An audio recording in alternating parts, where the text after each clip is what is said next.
May jowa ka bang lagi na lang galit, naiinis, naiirita, nagsusungit?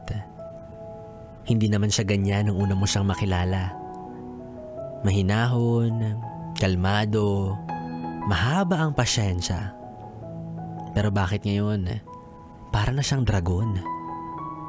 Minsan, hindi mo na siya naiintindihan. Kaya maski ikaw, nalilito na sa nararamdaman mo. Kaya ang nangyayari kapag galit siya ng walang sapat na dahilan, hindi mo maiwasan na yung galit niya ay sabayan. Unting kibot, yung noo niya agad kumukunot.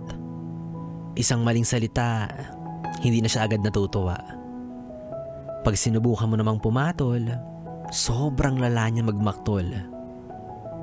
Kung susuyuin mo, hindi ka naman papansinin. Matutuyuan ka lang ng laway na panis. Tapos kapag pinabayaan mo naman, mas lalo siyang maiinis. Buti na lang maunawain ka. Buti na lang mas mahaba ang iyong pasensya. Siguro, hindi niya rin naman ginugusto na maging ganyan siya. Baka pagod lang o hindi naman kaya, may regla. Basta magtiwala ka. Makukuha mo rin yung tamang timpla niya. Darating din yung pagkakataon na siya na lang yung kusang mahihiya. Kaya imbis na laging mainit na apoy yung lumalabas sa kanyang bunganga, matatauhan siya na mas deserve mo ang magagandang salita.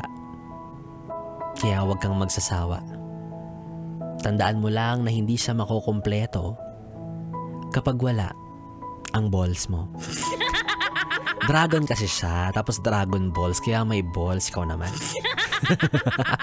Yes friend, kung Bibi tuloy-tuloy ang ating Bibi Time, kapiling mo pa rin ako, DJ B-Boy Bibo, hanggang mamayang alas 12, dito pa rin at dito ka lang sa istasyong tambayan ng mga Young and Fresh, ang 101.1, Yes FM. 101.1 Yes FM.